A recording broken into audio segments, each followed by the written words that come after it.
अब है एक्सरसाइज 9.1 का question number 14। A 1.2 metre tall girl sports a balloon moving with the wind in horizontal line. A 1.2 metre tall girl sports a balloon moving with the wind in a horizontal line at a height of 82.2 meter from the ground. The angle of the elevation of the balloon from the eyes of the girl at any instant is 60 degree. After some time, the angle of the elevation reduced to 30 degree. Find the distance traveled by the balloon during the interval.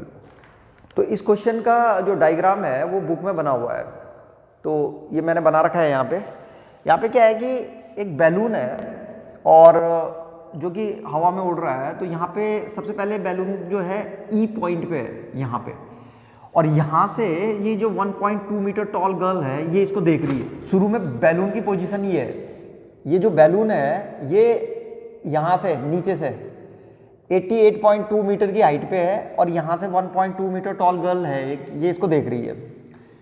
तो जब ये इसको देखती है तो इसका जो angle of elevation है वो 60 डिग्री है, और उसके थोड़ी देर बाद ये हवा में उड़ करके एक हॉरिजेंटल लाइन में उड़ रहा है और ये आ जाता है डी पॉइंट पे। इस तरह से इसकी कंडीशन हो जाती है, यहाँ पहुँच जाता है ये।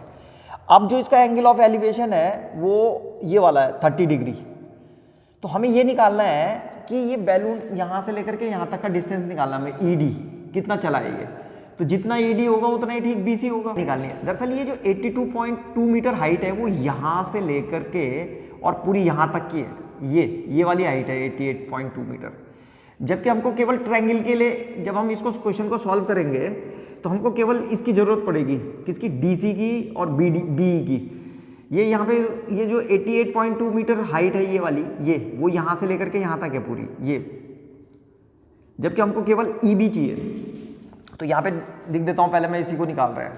यहाँ पे हम लिखेंगे ईबी जो होगा, ईबी कितना होगा यहाँ से लेकर के यहाँ तक, वो क्या करना पड़ेगा हमको, ये 1.2 मीटर टॉल गर्ल है तो यहाँ से लेकर के ये 1.2 है, तो ये वाला जो पोर्शन होगा यहाँ से ये नीचे खींचेंगे जब हम, ये भी 1.2 होगा तो इसको 1.2 को माइनस करना पड़ेगा। तो जो ईबी आएगा वो आएगा 88.2 माइनस 1.2। तो जब हम इसको माइनस करेंगे तो ये आ जाएगा 87 मीटर। तो इसका मतलब बीई 87 है और ऐसी जो है सीडी भी जो है कितना आ जाएगा 87 मीटर। तो सीडी भी 87 मीटर है।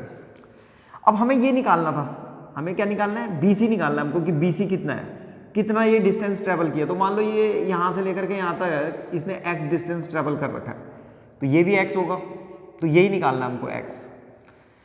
और इस ए बी को वाई मान लेते हैं। मान लीजिए ए बी जो है ये क्या है, वाई है। तो बस अब दो ट्रायंगल लेंगे हम। सबसे पहले एक ट्रायंगल हमारे पास बन गया है ए बी ई और दूसरा ट्रायंगल है ए सी डी।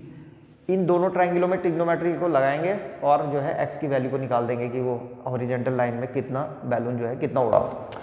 तो शुरू करते हैं। सबसे पहले in right angle triangle A B E, इसमें जो है हमको y की वैल्यू निकालनी है, यानी कि बेस निकालना है हमको, और परपेंडिकुलर दे रखा, तो इसमें बेस और 1060 इस वाले ट्रायंगल के लिए जो एंगल है वो 60 डिग्री है, तो 60 को ले रहे हैं। तो 1060 इज इक्वल टू परपेंडिकुलर हो गया बीई, और इसका जो बेस होगा वो होगा ए बी। तो 1060 की वैल्यू होती है √3 इज इक्वल टू बीई की जगह में आ जाएगा बीई यहाँ पे निकाल रखा है 87। ये ध्यान रखना है 88.2 मत लिख देना इसको, हमने माइनस पहले ही निकाल रखा है। बी 87 रखेंगे इसको, तो यहाँ पे आएगा 87 और उसके बाद ए बी की जगह में आ जाएगा वाई। तो अब इसकी क्रॉस मल्टीप्लाई कर देंगे, ये यहाँ भेज देंगे, हो जाएगा √3y इज इक्वल टू 87। अब यहाँ पे y की वैल्यू निकाल देते हैं। y इज इक्वल टू हो जाएगा 87/√3 और इसको रेशनलाइज कर दो यहीं पे, √3 से ऊपर और √3 से नीचे मल्टीप्लाई कर दिया इसको। तो y की जो वैल्यू आ रही है हमारे पास वो आ रही है 3 और यहाँ पे आ जाएगा 87√3 और ये 3 से कैंसिल हो जाएगा। तो y इज इक्वल टू आ जाएगा हमारे पास 3 2 6 7 8 3 9 27 29√3 मीटर।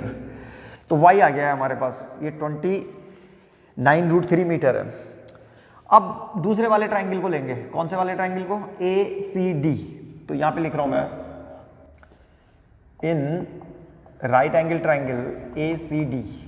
ए सी डी में क्या लेना है हमको, tan 30, बिल्कुल सेम वैसे ही इसमें हमें x निकालना है। तो x तो निकलेगा नहीं, यहाँ से पूरा आएगा y प्लस एक्स। तो यहाँ पे ए सी डी में यहाँ पे लिखेंगे tan 30। tan 30 के लिए फिर से ये आएगा हमारे पास क्या, परपेंडिकुलर। तो परपेंडिकुलर है सी डी, और बेस की जगह में ये पूरा बेस है यहाँ से यहाँ तक ए सी। tan 30 की वैल्यू होती है 1/√3, यहाँ पे लिखेंगे 1/√3 is equal to C D. C D फिर से यहाँ पे लिखा हुआ है, सी डी 87 मीटर है ये, तो यहाँ पे फिर से 87 मीटर लिखेंगे, 87। सी डी को 88.2 मत लिख देना, ठीक है, इसलिए पहले ही निकाल रखें 87। और ए सी यहाँ से लेकर के यहाँ तक है, तो ए सी आएगा y प्लस एक्स, तो यहाँ पे लिख देंगे y प्लस एक्स। बस अब क्रॉस मल्टीप्लाई करो, यहाँ पे आ जाएगा y plus X is equal to, ये रूट वहाँ चला जाएगा 87√3। अब अभी हमने ये y की वैल्यू निकाल रखी है, तो यहाँ हम y की वैल्यू रख सकते हैं। तो यहाँ y की वैल्यू रख देंगे, तो यहाँ पे आ जाएगा हमारे पास 29√3, ये y की वैल्यू रख दी, plus x is equal to 87√3। तो x इज इक्वल टू, इसको उधर भेज देंगे, ये जाएगा 87√3 माइनस 29√3। बस √3 दोनों में कॉमन है, √3 बाहर ले लेना, और यहाँ पे 87 माइनस 29, और 87 माइनस 29 कितना होता है, √3, ये हो जाएगा, तो यहाँ पे आ रहा है ये 58, माइनस करेंगे तो ये आ जाएगा 58, और इसको लिख देंगे 58√3 मीटर। तो आंसर आ गया है। इसका मतलब ये हुआ कि x की वैल्यू जो है 58√3 मीटर आ गई है, तो बैलून जो है ये भी 58√3 मीटर है। तो इसका मतलब बैलून जो है हॉरिजॉन्टल लाइन में कितना उड़ा है, 58√3 मीटर। इस क्वेश्चन में बस ये ध्यान रखना है, हमको सब्ट्रैक्ट करना पड़ेगा, क्योंकि ये जो हाइट दे रखी है इसने 88.2, ये पूरी की पूरी यहाँ से लेकर के यहाँ तक है। और जब हम क्वेश्चन को सॉल्व कर रहे हैं तो क्वेश्चन में हम केवल ट्राइंगलों को सॉल्व करते हैं। तो और ट्राइंगल जो है, ट्राइंगल की ये जो साइडें आ रही है सी डी और बी ई, ये जो है 88.2 में से जो है ये जो 1.2 मीटर टॉल गर्ल है, इसकी हाइट को माइनस करना पड़ेगा। तो ये इस क्वेश्चन का मेन चीज़ है, बस ये ध्यान रखोगे तो इसमें कभी गलती नहीं होगी और क्वेश्चन आराम से निकल जाएगा।